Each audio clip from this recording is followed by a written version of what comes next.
مرحبا مرحبا انقلاب انقلاب انقلاب انقلاب مرحبا مرحبا انقلاب انقلاب انقلاب انقلاب اعوذ باللہ من الشیطان الرجیم بسم اللہ الرحمن الرحیم الحمد للہ رب العالمین والصلاة والسلام علی سید الانبیاء والمرسلین حبیب الہ العالمین ابی القاسم محمد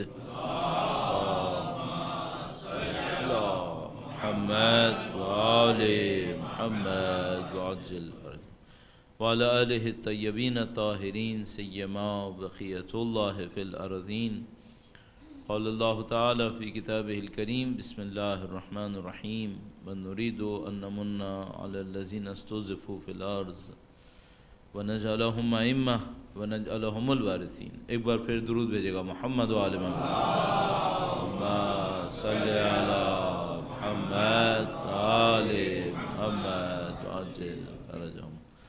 پروردگار عالم کا انتہائی شکر ہے، انتہائی لطف و کرم ہے پروردگار کا. اس نے ہمیں ایک ایسے دور میں پیدا کیا جو اسلام کی مکتب اہل بیت اطہار علیہ السلام کی عزت اور سربلندی کا دور، جو عزت خدا متعال کی حضور اس مکتب کی قرآن و اہل بیت کی ہے وہ تو ظاہر دائمی اور ابدی ہے. دنیا میں اس کے قبول کیے جانے یا نہ کیے جانے سے کوئی فرق نہیں پڑے گا، لیکن کچھ وہ ہوتا ہے جو ظاہر ہوتا ہے، کچھ وہ ہوتا ہے جو ظاہر نہیں ہو پاتا.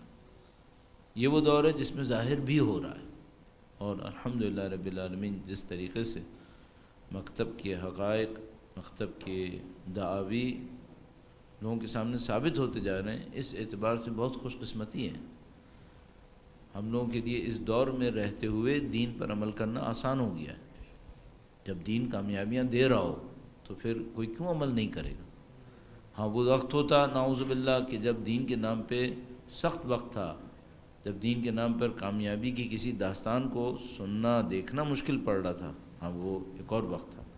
تو الحمدللہ بہت اچھے دور میں خدا متعال نے ہمیں اور آپ کو بھیجا ہے، اور اس کی چند خصوصیتوں کو آپ کی خدمت میں عرض کریں گے، اور اس موقع پر خدا متعال کے حضور شکرانہ بجا لانے کے لیے اس انقلاب کی نعمت، جس کو ہم یقیناً اپنی فہم و شعور کے مطابق وقت کے امام کی تشریف آوری کا مقدمہ تعبیر کر سکتے ہیں، اس انقلاب کی نعمت کا شکر بجا لانے کے لیے وقت کے امام کے ظہور کی تعجیل کی دعا کے لیے درود بھیجیں محمد و آل محمد اللہم صلی علی محمد و آل محمد وعجل فرجهم.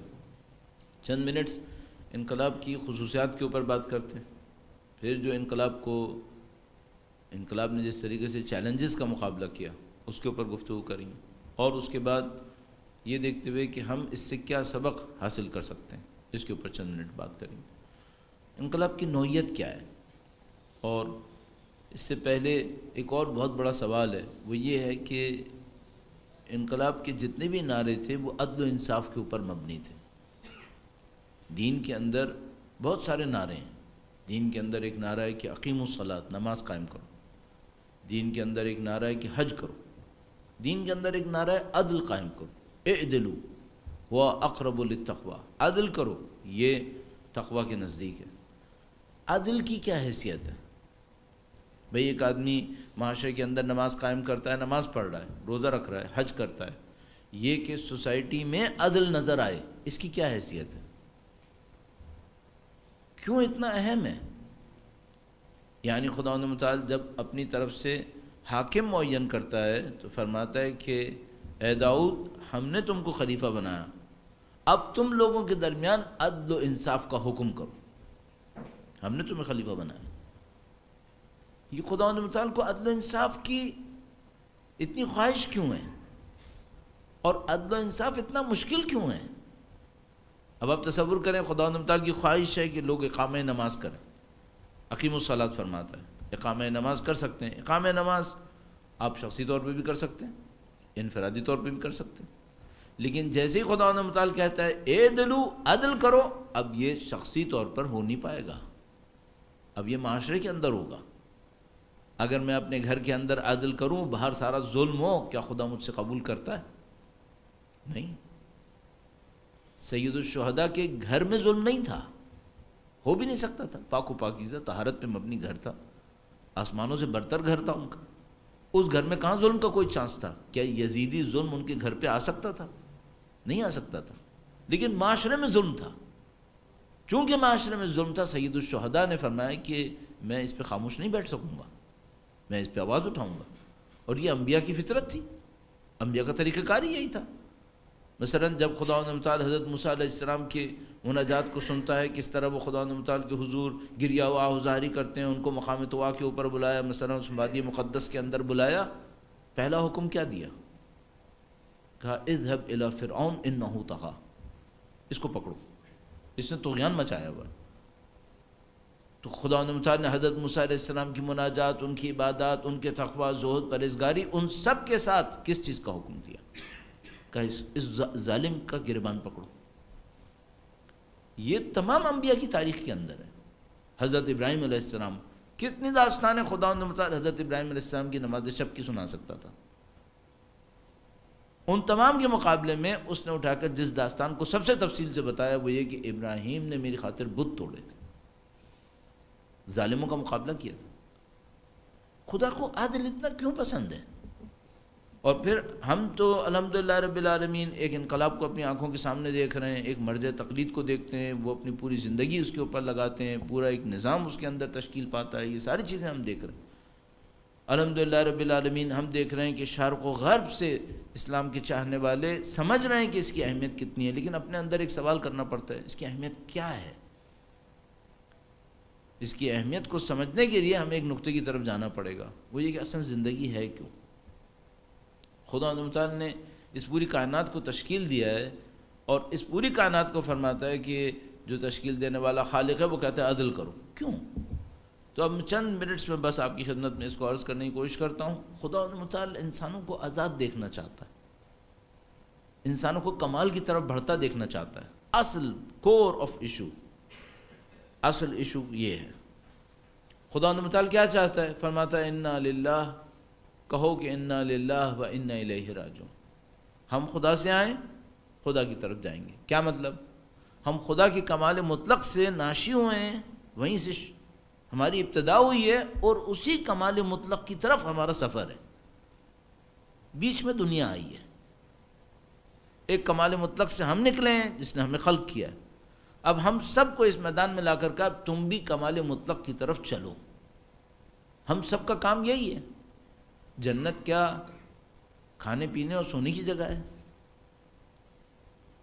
اگر جنت میں کوئی کمال نہ ہو، نفسانی کمال، خدا کی طرف بڑھنا نہ ہو، تو آپ خود تصور کیجئے گا آیت اللہ بہجت کو اس جنت میں کیا انٹرسٹ ہے؟ وہ تو شاگرد مکتب ہیں، یہ کہ ائمہ اطہار سلام اللہ علیہم اجمعین فرماتے ہیں کہ اللہم ارزقنی الجنہ، جنہوں نے زندگی بھر ان خواہشات کے اوپر کوئی اہمیت نہیں دی، اٹھا کے نہیں دیکھا، وہ کہنا ہے خدا ہمیں جنت نصیب کر۔ کیوں؟ تو ہمیں خود سمجھ میں آتا ہے کہ بھئی جنت سونے کھانے پینے کی جگہ نہیں ہے۔ ہاں ٹھیک ہے، ایک جنت کا درجہ ہوگا جس میں ان لوگوں کے لیے جگہ ہوگی جن کو یہ چیزیں چاہیے ہوں گی، لیکن جیسے آپ اور میں جنت میں داخل ہوں، مثلا فرض فرمائیں ہماری عقول نسبتاً بہتر ہو جائیں، تو ہم فوراً احساس کریں گے کہ بھئی یہ ہم انسانوں کا مقام یہ نہیں ہے، ہم انسانوں کا مقام اس سے بڑھ کر ہونا چاہیے۔ اور وہ بڑھ کر کیا مقام ہونا چاہیے؟ مثلا بھئی آپ کو خدا متعال کی طرف بڑھنا ہے، آپ کو اپنے آپ کو کامل کرنا ہے۔ اب یہ بات سمجھانا اتنی مشکل ہے ایک لحاظ سے، ورنہ آپ تصور فرمائیے دنیا کا ہر انسان بھئی جو دولت کے پیچھے بھاگ رہا ہے وہ کیا چاہتا ہے؟ اپنے آپ کو بہتر بنانا چاہ رہا ہے نا، اور بہتری اس نے کس میں دیکھی ہے؟ زیادہ دولت میں۔ جو طاقت کے پیچھے جا رہا ہے وہ کیوں جا رہا ہے؟ وہ سمجھ رہا ہے زیادہ طاقت ہونا بہتری ہے۔ شہرت کے پیچھے، طاقت کے پیچھے، دولت کے پیچھے، ان سب پیچھے جو نفسانی خواہشات کے پیچھے جو جا رہا ہے وہ کیوں جا رہا ہے؟ وہ سمجھ رہا ہے اس میں مزہ ہے، اس میں میرے لیے بہتری ہے۔ اب اگر کسی کو سمجھ میں آ جائے کہ قرب خدا میں بہتری ہے، وہ اس کی طرف جائے۔ اچھا، یہ وہ مقابلہ ہے جس کے اندر ہم بیٹھے ہیں۔ اب اس مقابلے کے اندر جتنے لوگ یہاں پہ شرکت کر رہے ہیں یہ سب ایک معاشرے کے اندر رہ رہے ہیں۔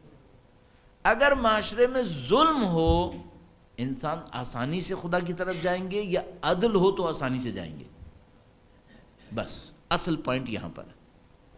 اگر معاشرے میں ظلم ہوگا تو لوگوں کے ساتھ کیا ہوگا، اس کی تھوڑی سی تصویر بنانے کی کوشش کرتے ہیں. اس میں انقلاب کا تذکرہ بھی آتا ہے کہ کن حالات میں انقلاب ہوا. درود بھیجے گا محمد و آل محمد. صلی علی محمد آل محمد وعجل. بھائی ہم سے کوئی پوچھے پاکستان کے نظام میں تبدیلی چاہتے ہو یا نہیں چاہتے ہو، ہم کیا کہیں گے؟ چاہتے ہیں، بالکل چاہتے ہیں. کوئی پوچھے کیوں چاہتے ہو، اس میں کیا برائی ہے؟ اگر مجھ سے کوئی پوچھے نظام تبدیل کرنا چاہتے ہو، کہوں گا ہاں چاہتے ہیں. مجھ سے پوچھے کیا برائی ہے، میں نہیں کہوں گا سڑکیں ٹوٹی ہوئی ہیں، میں ہی نہیں کہوں گا. سڑکیں ٹوٹی بھی ہوتی نا مسئلہ نہیں تھا. مجھ سے کوئی کیا لائٹ جاتی ہے تو میں کہوں گا نہیں کوئی بات نہیں، چلی بھی جائے اتنا بڑا مسئلہ نہیں ہے، سب ٹھیک ہے. مسئلہ کیا ہے؟ مسئلہ یہ ہے کہ انسان جب معاش کی چکی میں پس رہے ہوتے ہیں تو اپنے ہدف پہ توجہ نہیں دیتے، یہ خالی پیٹ پہ سوچتے ہیں صرف. مسئلہ یہاں پر ہے.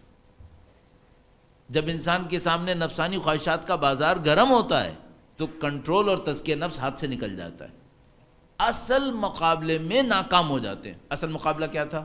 قد افلح من تزکا، قد افلح من زکاہا، یہ اصل مقابلہ تھا. اصل مقابلہ وہ تھا جس کو خدا نے 11 قسمیں کھا کے کہا تھا، یہ اصل مقابلہ تھا. اس اصل مقابلے میں ہار جاتے ہیں سڑکوں کے ٹوٹنے کی وجہ سے نہیں، لائٹ جانے کی وجہ سے نہیں، فسق و فجور کے پھیلنے کی وجہ سے، معاشرے میں ظلم پھیلنے کی وجہ سے. اس وجہ سے یہ اصل مقابلے کے اندر ہار جاتے ہیں. تو خدا کیا کہتا ہے؟ کہتا ہے معاشرے سے فسق و فجور کا خاتمہ کر دو. فسق و فجور کا خاتمہ کرو. کیوں؟ تاکہ انسان تزکیہ نفس کے راستے کے اوپر آسانی سے جا سکیں. معاشرے کے اندر عدل کا نظام لے کر آؤ. کیوں؟ ظلم کا نظام آتے ہیں نا، ظلم کی چکی میں پستے رہتے ہیں، اپنا ہدف بھول جاتے ہیں یہ لوگ. اب مثال کے طور پر 2 طرح سے انسان پستا ہے ظلم کے اندر، یا عیش کے ساتھ پستا ہے یا ظلم و جبر کے ساتھ پستا ہے. آپ کہیں گے بھئی عیش کے ساتھ کون ظلم میں پستا ہے؟ دیکھیے بالکل آسانی سے، ایک آدمی کو صبح کو کھانا دے دیں، شام کو کھانا دے دیں، دنیا بھری عیاشیاں اس کے پاؤں کے سامنے رکھ دیں اور اس سے کہیں کہ ایسے زندگی گزارو، یہ تزکیہ نفس پہ جائے گا؟ یہ جانور بنا رہے گا. صبح کو اٹھے گا نفسانی خواہشات، دوپہر کو نفسانی خواہشات، شام کو نفسانی خواہشات. جانوروں کی زندگی چل رہی ہے، مزے میں چل رہی ہے، اسے کیا جا رہا ہے؟ یہ وہ ہے جس میں زیادہ تر مغربی سوسائٹیز مبتلا ہو چکی ہیں. یہ ایک طرح ظلم کی چکی میں پستا ہے. دوسرا کون سا ظلم کی چکی میں پستا ہے؟ دوسرا ہمارا جیسا صبح اٹھے گا، اس بات کو سوچے گا یار یہ مہینہ پورا کیسے ہوگا، اس چکر میں لگا رہے گا. 8 گھنٹے 10 گھنٹے 12 گھنٹے اس چکی میں پسے گا. واپس آئے گا تو اس کے دماغ کی ہر تہ خراب ہو چکی ہوگی. واپس آنے کے بعد جو اس نے کرنا ہے وہ 2 کچھ حرکتیں جو کچھ بھی کرے گا، معاملہ ختم ہو گیا. پھر اگلا دن شروع، دوبارہ چکی شروع ہو گئی. اس طرح پسنے. ان 2 کے مقابلے میں خدا کہتا ہے نہیں، نظام عدل لاؤ، نظام عدل لاؤ. اچھا نظام عدل لانے کا مطلب، چلیں اس پہ بھی بات کر رہے ہیں. نظام عدل لانے کا مطلب ہے اب پھر ہمیں کام کاج نہیں کرنا پڑے گا، ہماری تنخواہیں گھر آتی رہیں گی. نہیں، یہ مطلب نہیں ہے. شاید زیادہ کرنا پڑ جائے، لیکن پھر وہ کام کرنا پڑے گا جو واقعی انسانیت کے حق میں مفید ہے. فضول کام نہیں کرنے پڑیں گے، وہ کریں گے جس سے ہماری زندگیوں کو کوئی کمال مل رہا ہوگا. انقلاب اس لیے آتا ہے، اللہ اس لیے انبیاء کو بھیجتا ہے کہ انبیاء جائیں، لوگوں کو بتائیں، ظلم کو ختم کریں، انسانوں کے تزکیہ نفس کے راستے کو آسان کریں. اس کو اہل بیت اطہار سلام اللہ علیہم اجمعین فرماتے تھے تم لوگ آزاد ہو، خدا نے تمہیں غلام خلق نہیں کیا، آزاد انسان بنو. اور قرآن کریم فرماتا ہے لِيَضَعَ عَنْهُمْ إِسْرَهُمْ وَالْأَغْلَالَ الَّتِي كَانَتْ عَلَيْهِمْ. اللہ انبیاء کو بھیجتا ہے تاکہ ان کے جسم کے اوپر جو زنجیریں لگی ہوئی ہیں، نہج البلاغہ میں تکرار ہوئی، زنجیروں کو توڑ دیں اور جو بوجھ ان کے دماغوں کے اوپر پڑے ہیں ان سب کو کھول دیں. انقلاب اس لیے آیا ہے. آپ توقع نہ کریں کہ مثال کے طور پر امام خمینی جیسا عارف فقیہ تاریخ کے منفرد علماء میں سے ایک یہ اس لیے آیا ہوگا کہ پہلے لوگوں کی تنخواہ 10,000 تھی اب 15,000 ہو جائے. نہیں، اس سے نہیں آئے گا وہ. ہاں وہ کہتے تھے کہ جو ننگے پاؤں چلنے والے ہیں، جن کے پاؤں میں جوتی تک نہیں، ہم ان کی خدمت کے لیے آئے. کیوں؟ ان کے مقابلے میں ظالم کھڑے ہوئے تھے، ظلم سے لڑنے آئے تھے. ظلم سے لڑیں گے، نظام عدل ہوگا، نظام عدل ہوگا، فائدہ ہوگا، لوگ اس کے نفس کریں گے. اس خاطر میں نے غور کیا، پہلے بھی شاید پوائنٹ کئی دفعہ عرض کر چکا ہوں، جب مجھے پہلی دفعہ یہ بات سمجھ میں آئی کہ دین اسلام کے اندر تزکیہ نفس کی کیا حیثیت ہے، پورا دین اسلام ساری چیزوں کے ساتھ جد و جہد کر رہا ہوتا ہے ایک پوائنٹ کے اوپر، تزکیہ نفس۔ میں سوچا اگر میں صحیح سمجھ رہا ہوں تو اس کا مطلب ہے میرے جیسے طالب علم سے لے کر مرجع تقلید جیسے عالم تک ان سب کو اسی پوائنٹ کو ہائی لائٹ کرنا چاہیے۔ میرے دماغ نے کہا کہ بھائی اگر یہی سب سے امپورٹنٹ پوائنٹ ہے تو سب کو یہی کرنا چاہیے۔ میرے دماغ نے کہا بھائی یہی کرنا چاہیے۔ پھر میرے ذہن میں آیا کہ بھئی یہ جو امام خمینی نے حکومت بنائی، اب وہ حکومت ان کی بن گئی، اب وہ جناب علی تقریر کرتے ہیں تو پوری دنیا میں ان کی تقریر جاتی ہے، ایک ایک تقریر ان کی پوری دنیا کے لاکھوں کروڑوں لوگ سن رہے ہوتے ہیں۔ اس سے زیادہ کیا چیز ہائی لائٹ ہوگی کسی ایک عالم کی؟ مجھے تو نہیں معلوم امام خمینی سے پہلے ہمارا کوئی شیعہ عالم آیا ہو جس کی تقریر کو پوری دنیا اتنی غور سے سنتی ہو۔ تو میں نے کہا بھئی ان کو تو دنیا کا گولڈن چانس مل گیا، ان کو تو اپنی تقریر میں پھر تزکیہ نفس سے بات کرنی چاہیے، چونکہ سب کچھ تزکیہ نفس کے لیے ہوتا ہے، سیاست بھی تزکیہ نفس کے لیے۔ میرے ذہن نے کہا بھئی کرنی چاہیے۔ اس کے بعد میں نے ان کی ہر تقریر میں غور کرنا شروع کر دیا، تزکیہ نفس سے بات کرتے ہیں یا نہیں کرتے۔ اللہ شاہد ہے کوئی تقریر تزکیہ نفس کے مطلب کے بغیر نہیں تھی، ہر تقریر میں اس کے اوپر بات کرتے تھے۔ پھر مجھے یقین ہو گیا کہ ہاں یہ سارا نظام بنا ہی اس لیے۔ اچھا اب دیکھیے ذرا سی ہماری ذمہ داری کیا ہے۔ عزیزان محترم، ہماری سب سے بڑی ذمہ داری ہے انقلاب کے اس اصل اور اس بنیاد کو اپنے ہاتھ میں لینے کی کوشش کریں۔ ہم انقلابی نعروں سے نہیں ہو پائیں گے، ہم انقلابی شکل و ساخت اور لہجہ اور گفتار اس سے نہیں ہو پائیں گے، ہم انقلابی ہو پائیں گے اس روح انقلاب سے۔ انقلاب کی جو روح تھی وہ اس عبودیت اور بندگی کے اوپر تھی۔ رہبر معظم کی تقاریر دیکھ لیجئے، بار بار یہ لوگ ادھر سے ادھر سے سب لے کر آئیں گے اسی تزکیہ نفس، خواہشات کی کنٹرول، اس کے اوپر اس کے اوپر۔ ملکوں میں کرپشن کیوں آتا ہے؟ اگر لوگ واقعاً خواہشات پہ کنٹرول کرنا جانتے ہوں کرپشن آئے گا کیا؟ بالکل نہیں آئے گا، کوئی ضرورت ہی نہیں ہے۔ تو اصل جو انقلاب تھا اور اس کی کامیابی تھی، اس کی روح یہاں پر تھی۔ انقلاب در حقیقت اسلام کے احیاء کے لیے ہوتا ہے، انقلاب حکومتیں بنانے کے لیے نہیں آتا ہے۔ یہ آیا تھا ایک اسلام کے احیاء کے لیے، اور اسلام کا احیاء یہ تھا کہ بھئی تمام لوگوں کو ایک معنویت کی طرف دعوت دی جائے۔ اب دیکھیے اسی پوائنٹ کو اگر میں لے کے چلوں نا، چھوٹی سی ایک بات اور اس کے بعد تھوڑا سا آگے بڑھتے ہیں۔ جب امام خمینی کو موقع ملا کہ اس وقت کی جو رشین فیڈریشن تھی، اب وہ رشین فیڈریشن آج کے بچے جو پولیٹیکل سائنسز میں نہیں ہیں تو ان کو تو ویسے ہی رشین فیڈریشن نہیں پتہ ہوگا۔ آپ کے سامنے آج روس نام کا ایک ملک ہے، روس نام کر کے ایک ملک ہے۔ آج سے سمجھ لیجئے کہ 28 سال پہلے یہ ملک نہیں تھا، یہ بہت بڑا ایک فیڈریشن تھا جس کے اندر آج کے زمانے کے 20 ملک تھے، اس کا نام تھا رشین فیڈریشن۔ اس رشین فیڈریشن کا جو ہیڈ تھا وہ گورباچوف تھا، جب امام خمینی نے اس کے نام پر ایک خط لکھا۔ اب سمجھ لیجئے 20-25 ملکوں کے ہیڈ کو، جو اس زمانے میں سپر پاورز میں ایک سپر پاور تھی، اس کو امام خمینی نے خط لکھا، اور وہ خط میں کیا دعوت دی اس کو دعوت دی تزکیہ نفس کی، اس کو دعوت دی قیامت کو پہچاننے کی۔ تو اس نے اپنے وزیر خارجہ کو بھیجا، ایڈورڈ شورنارڈزے کو، جو بعد میں میرے خیال میں جارجیا کا پریزیڈنٹ بنا تھا۔ تو اس کا وزیر خارجہ آیا، اس نے بات کرنا شروع کی کہ ہمارے ملک کے ہمارے صدر نے آپ سے تعلقات کے اوپر بات کی ہے، یہ باتیں وہ باتیں۔ امام خمینی نے 2-3 منٹ تو سنا، اور اس کے بعد انہوں نے کہا کہ میں نے یہ نہیں بھیجا تھا، میرا پیغام کچھ اور ہے۔ ان کو بھی پتا تھا کہ امام خمینی کا پیغام کچھ اور ہے، ان کو بھی پتا تھا کہ یہ ہمیں دین کی دعوت دے رہے ہیں، یہ ہمیں معنویت کی دعوت دے رہے ہیں۔ اور شاید ماڈرن پولیٹیکل ہسٹری کے اندر پہلی دفعہ ہوا تھا کہ ایک مسلمان حاکم نے کسی دوسرے، وہ بھی کمیونسٹ ملک کے صدر کو، اور وہ بھی کس رشین فیڈریشن کے صدر کو، اس کو اسلام کی دعوت دی تھی۔ مجھے یہ لگتا ہے کہ ہم لوگوں کی بہت بڑی ضرورتوں میں سے ایک ضرورت ہے کہ ہم امام خمینی کا وہ پیغام بہت دفعہ پڑھیں، دیکھیں کیا ہے کیا نہیں، دعوت کیا ہے، اور پھر یہ دیکھیں کہ اس دعوت کو ہم نے کتنا حاصل کرنے کی کوشش کی ہے۔ بس مین پوائنٹ ہمارا یہاں پر ہے، یہ جو انقلاب آیا ہے یہ در حقیقت آئیڈیالوجیز میں سے ایک آئیڈیالوجی کا پروموٹ کرنے کے لیے آیا، اور ایک آئیڈیالوجی کو ختم کرنے کے لیے آیا۔ جس آئیڈیالوجی کو ختم کرنے آیا وہ مادہ پرستی ہے، چاہے وہ کیپٹلزم ہو، چاہے وہ سوشلزم ہو، چاہے وہ دنیا کا کوئی اور ازم ہو۔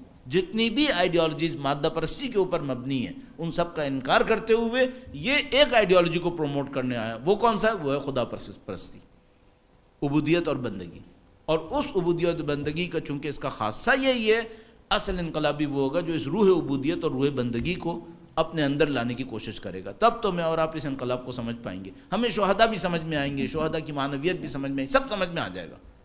اور انقلاب کا ایکسٹینشن بھی سمجھ میں آئے گا. کیوں انقلاب مثال کے طور پر شہید باقر الصدر کے پاس آ گیا، کیوں انقلاب مثال کے طور پر لبنان کی سرزمین کے اندر آیا، کیسے آیا، انقلاب لانے کے لیے کیا کیا جاتا ہے، یہ سب ہمیں سمجھ میں آئے گا. لیکن اگر ہم نے یہ نہیں سمجھا اور ہم سمجھ رہے ہیں صرف حکومت تبدیل ہوئی تھی، تو پھر کوئی سمجھ میں نہیں آئے گا کہ ایرانی انقلاب کا عراق سے کیا تعلق ہے، ایرانی انقلاب کا لبنان سے کیا تعلق ہے. پہلے آپ معنویت کی طرف آئیے، اس میسج کی طرف آئیے جو اصل ہے، پھر سمجھ میں آئے گا کہ اس کو ہم کیوں کہہ رہے ہیں یہ عالمی انقلاب ہے، یہ ملکی انقلاب نہیں ہے. مثلا حضرت موسیٰ علیہ السلام اگر مصر کے اندر آئے تو یہ مصر کے لیے پیغام تھا یا دنیا کے لیے پیغام تھا؟ حضرت موسیٰ علیہ السلام کا پیغام پوری دنیا کے لیے. اللہ کے نبی آخری نبی تشریف لائے عرب کے اندر، جزیرہ نما عرب کے اندر، تو کیا پیغام عربی ہے؟ نہیں، پیغام عربی نہیں ہے. پیدا وہاں پہ ہوئے ہیں، تشریف آوری وہاں پہ ہوئی ہے، پیغام عالمی ہے، آفاقی ہے، انسانیت کے لیے. یہ پہلا پوائنٹ ہو گیا. درود بھیجے گا محمد و آل محمد. صلی علی محمد و آل محمد عجل. اچھا، اس ایک پوائنٹ میں اتنی ڈیٹیلز اور اتنی اس میں باتیں آتی ہیں. اصل مسئلہ حل ہی اس وقت ہوتا ہے جب ہم اس کو سمجھتے ہیں. کیوں امام خمینی اتنے مطمئن رہتے تھے جنگ کے ابتدائی ایام کے اندر؟ عراق کی فضائیہ آئی، اس کو پوری سپورٹ تھی ساری سپر پاورز کی. یہی امریکہ جو کل صدام حسین کو گالیاں دے رہا تھا، اس کے خلاف یہ باتیں کر رہے تھے، سب اس کو سپورٹ کر رہے تھے. یہی فرانس، یہی جرمنی، یہی انگلینڈ، جتنے صدام حسین کے پاس کیمیکل گیسز تھیں جو اس نے مار مار کے اپنے 10,000 لوگوں کو مارا، وہ کیا جرمنی نے نہیں دی تھیں؟ کیا جرمنی کی دی ہوئی تھی؟ اس کے جو اپنے پیلیسز بنے ہوئے تھے جن کے اندر عجیب و غریب ٹیکنالوجیز استعمال ہوئی ہوئی تھیں، یہ سب ان لوگوں نے یورپینس نے بنائی تھیں. بعد میں اپنے آپ کو اس کی دشمنی میں دکھا کے اپنے آپ کو وائٹ واش کرنے کی کوشش کی ان لوگوں نے. تو یہ اتنی جناب اس کو سپورٹ کر رہے تھے، اتنے زیادہ اس کو جہاز وغیرہ دیتے تھے، وہ سب اڑتے ہوئے آئے. وہ اس سے پہلے کہ ایرانی فضائیہ کچھ اڑ پاتی، سارے جہاز ڈھیر کر دیے انہوں نے، سارے ختم کر دیے. امام خمینی کے پاس لوگ آئے، رہبر معظم نے بھی مجھے یاد ہے ایک دفعہ ایک تقریر کے اندر ذکر فرمایا، کہنے کے کہ امام خمینی کے پاس لوگ لے کر آئے، سرکار یہ جہاز تھے، یہ تو ختم ہو گئے، یہ جہاز ہیں جن میں یہ ڈیمیجز ہوئے ہیں، اور ان کے پرزے ہمارے پاس نہیں ہیں، پرزے امریکہ سے آتے تھے. جو کل ہمارے پاس بچے ہوئے جہاز ہیں وہ یہ ہے، اور ان جہازوں سے جو کچھ فلائٹ کی جا سکتی ہیں وہ 25 دن ہے یا 20 دن ہے، اس کے بعد ان کے بھی وہ پرزے ختم ہو جائیں گے جو ہمارے پاس نہیں ہیں. اتنے دن کے اندر اگر جنگ اتنے دن چل گئی، اس کے بعد ایئر فورس ختم ہو چکی ہے.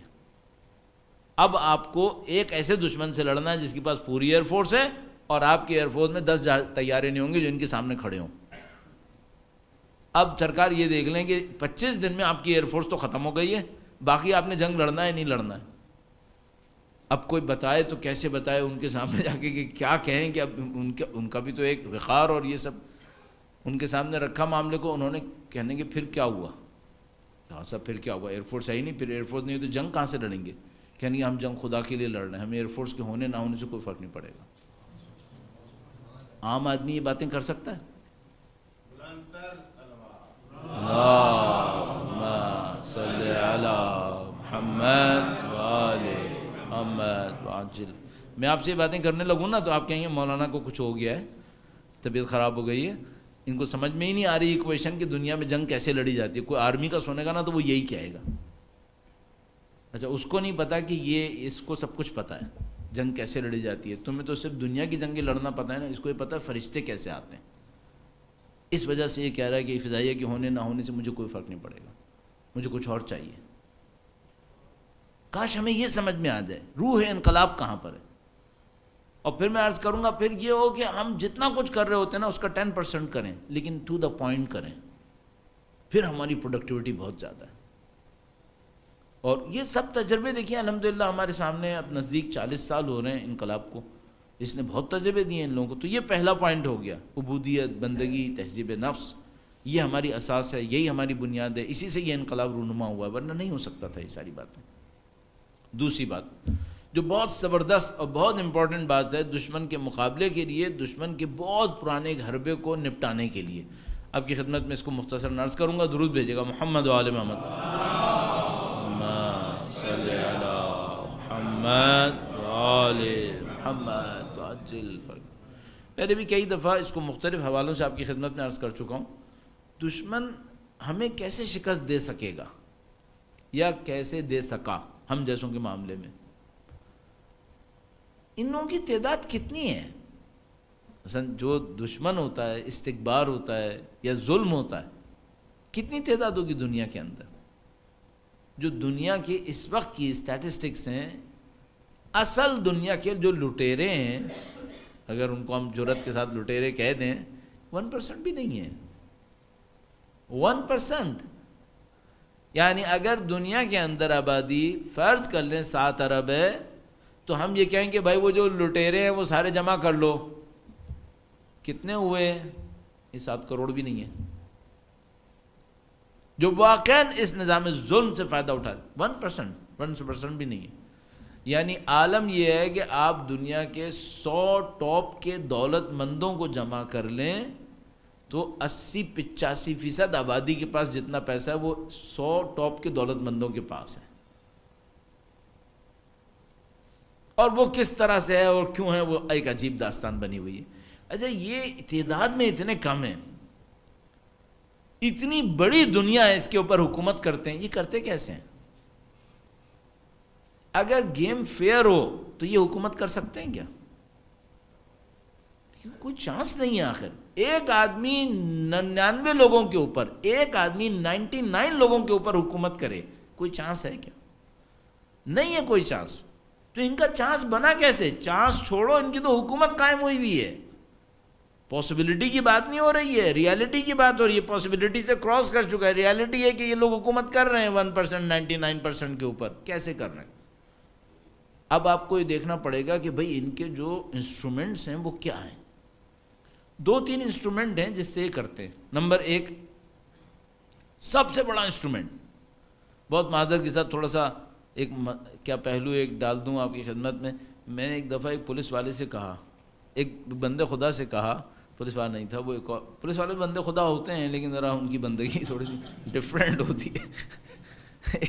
ایک بندہ خدا سے کہا کہ بھائی ایک آدمی ہے، اس کا ایک ایشو پھنسا ہوا ہے، وہ کسی کا قرض لے کے بیٹھا ہوا ہے، واپس نہیں کرتا ہے، تو ذرا مدد کرو کہ اس کا پیسہ واپس ہو جائے. کہنے کہا بالکل ٹھیک ہے. پھر اس نے ایک پولیس والے سے بات کی، اس نے کہا بھائی یہ اس طرح کا ایک معاملہ ہے. اس نے کہا اس کا کوئی مسئلہ ہی نہیں ہے، یہ تو کھڑے کھڑے واپس کرے گا. بھائی کیسے واپس کرے گا؟ میں نے پوچھا کہ بھائی کیسے واپس کرے گا؟ کہنے کہا نہیں مولانا آپ اس کو چھوڑ دیں، ان کے اپنے طریقے ہوتے ہیں. میں نے کہا بھائی کچھ اور ہی نہ کر ڈالنا، پہلے بتا دو کیا طریقہ ہے.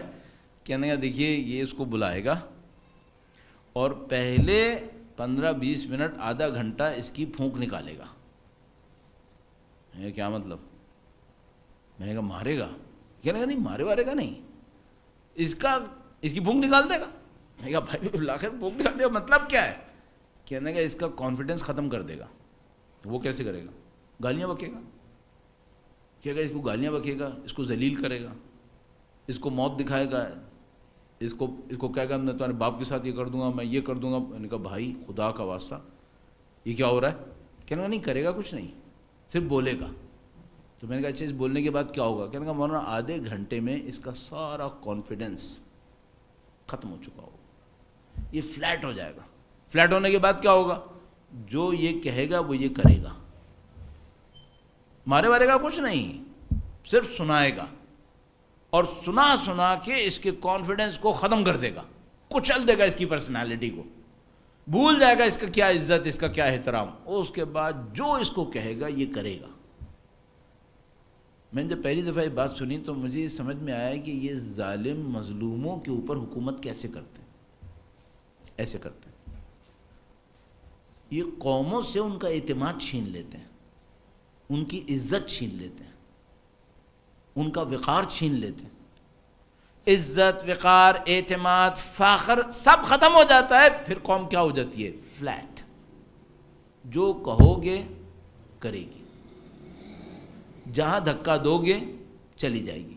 مولا فرماتے ہیں ہمجن رعا، یہ جھاڑیوں کی طرح ہے، نہ ان کا کوئی تنا ہے، نہ ان کے اندر کوئی استقامت ہے. ہوا مشرق سے چلتی ہے یہ ادھر ڈول جاتے ہیں، ہوا مغرب سے چلتی ہے یہ ادھر ڈول جاتے ہیں. یہ کیوں ڈول گئے ایسے؟ ان کا اعتماد ختم ہو گیا ہے. یہ ظالمین اور مستکبرین کی سب سے بڑی ترکیب ہوتی ہے اکثریت غالب پر حکومت کرنے کی، ورنہ بھائی یہ 99% ہیں، کبھی تو عقل آئے گی. تم کب تک ان کے اوپر پولیس لگاؤ گے؟ وہ پولیس بھی خود 99% کا حصہ ہوتی ہے جو ان کے اوپر حکومت کر رہی ہوتی ہے. کبھی تو جاگیں گے. تو کہتے ہیں نہیں جاگ تو جائیں گے، لیکن اس سے پہلے کہ جاگیں ہم ان کا اعتماد اتنا ختم کر دیں گے، ان کو اتنا فلیٹ کر دیں گے کہ جاگیں سوئیں کریں گے وہی جو ہم کہہ رہے ہیں. اس کو ہم کہتے ہیں فکر کی غلامی. اس میں جسم غلام نہیں ہوتے، اس میں فکریں غلام ہوتی ہیں. اور یہ جو استکباری نظام ہے جو خاص کر پہلی اور دوسری جنگ عظیم کے بعد بنا، اس نے جو ایک دنیا کا حصہ کریٹ کیا جس کو ہم تھرڈ ورلڈ کہتے ہیں، وہ یہی تھا.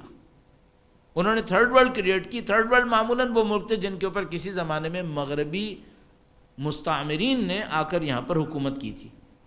تو مثال کے طور پر یہ ہو گئے فرسٹ ورلڈ، وہ ہو گئے سیکنڈ ورلڈ، اور ہم پاکستانی مثلا بر صغیر والے ہو گئے تھرڈ ورلڈ.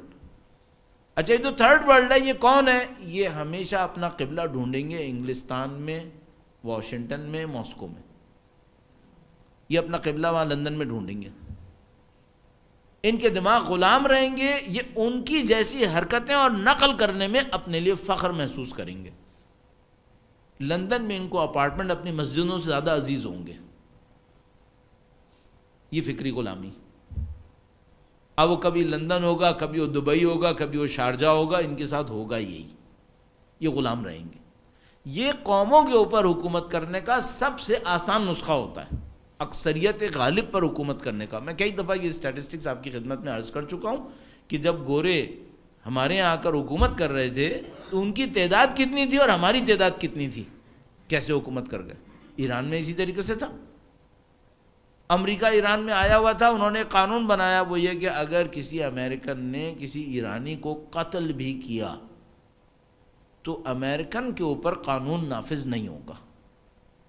ایرانی عدالت میں اس کا کیس نہیں لڑا جا سکتا، وہ جائے گا امریکہ میں. واہ، تم وہاں سے آؤ یہاں قتل بھی کرو اور پھر بھی یہاں کچھ نہیں ہو سکتا. نہیں، کچھ نہیں ہو سکتا، کیس وہاں جائے گا. تو امام خمینی نے اس کے اوپر آواز اٹھائی، بھئی ایک امریکن آ کے تمہارے مرجع تقلید کو مار دے، کیس کہاں جائے گا؟ کیس وہاں جائے گا. تو بھئی ایرانی کی کوئی جان کی حیثیت ہی نہیں ہے. کیوں یہ کرتے تھے؟ یہ اس لیے کرتے تھے تاکہ اعتماد ختم ہو جائے. انقلاب نے جو عالمی میسج دیا، عالمی پیغام دیا، جو بار بار بات ہوتی ہے بھئی ایرانی انقلاب و فلاں کا انقلاب، اس کا انقلاب، اس کا انقلاب. بھائی اس کا میسج تو دیکھو، اللہ کی بندگی. یہ ایرانی اور تورانی ہے. اللہ جہاں ہے اس کی بندگی ہے، جہاں اللہ کے بندے ہیں اللہ کی بندگی ہے. اچھا اس کے بعد دوسرا میسج کیا ہے؟ دوسرا میسج یہ ہے کہ تم جو مظلوم پسے ہوئے ہو اپنے اعتماد کو حاصل کرو، اپنے پاؤں پہ کھڑا ہونا سیکھو.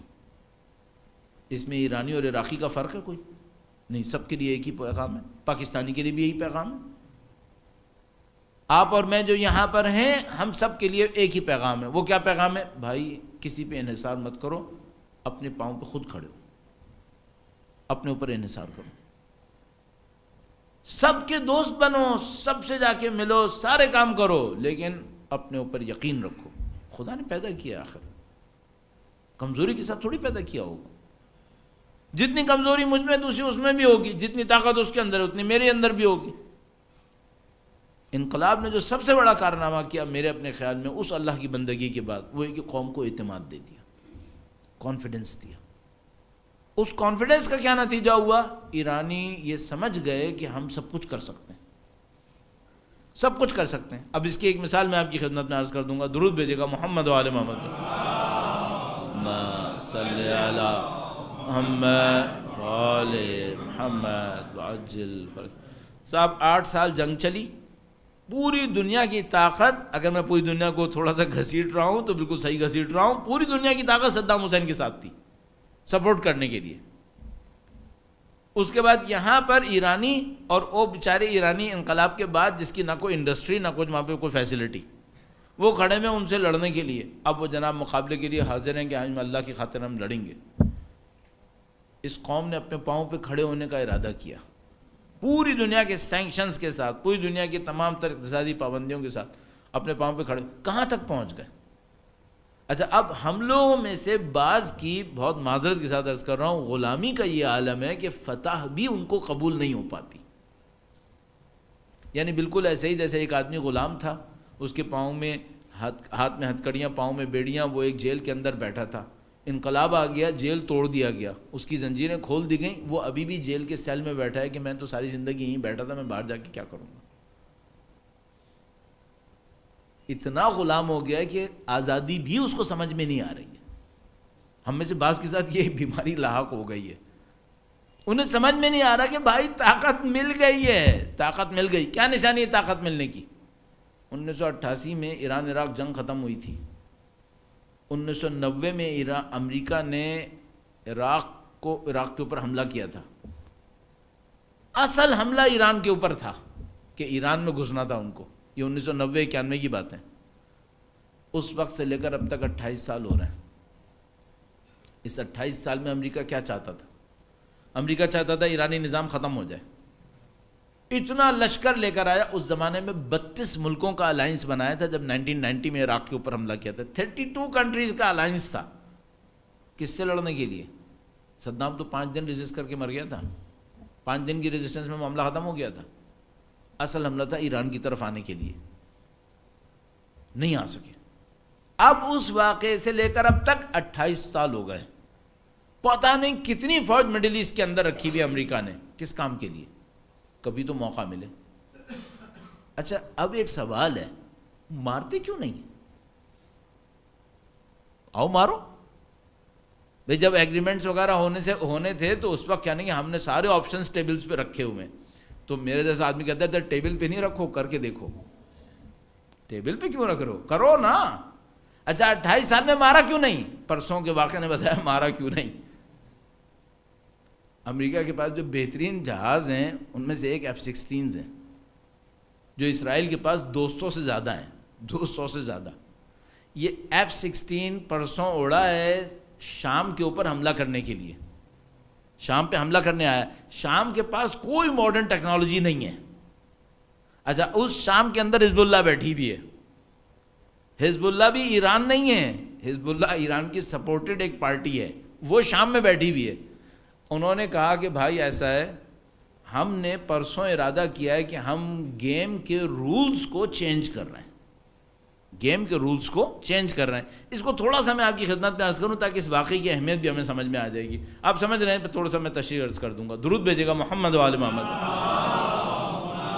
صلی علی محمد وآل محمد وعجل فرج۔ بھئی آپ بالکل اس طرح سوچیں کہ میرا ایک گھر ہے اور میرے گھر کے اوپر بدماشوں کی نظر ہے، بدماشوں کی نظر ہے، اور بدماش کیا کرتے ہیں، وہ ہر رات کو مثال کے طور پر 10 بجے آتے ہیں، میرا گھر کا دروازہ کھٹکھٹاتے ہیں، وہ آتے ہیں، وہ جناب میرے اندر گھر کے اندر گھستے ہیں۔ اب میں ان سے ریکویسٹ کر رہا ہوتا ہوں بھائی خدا کا واسطہ نکل جاؤ نکل جاؤ، وہ آتے ہیں ادھر ادھر، اس کو اٹھایا پٹک دیا، اس کو اٹھایا پٹک دیا، اور دھمکیاں دے کے چلے گئے۔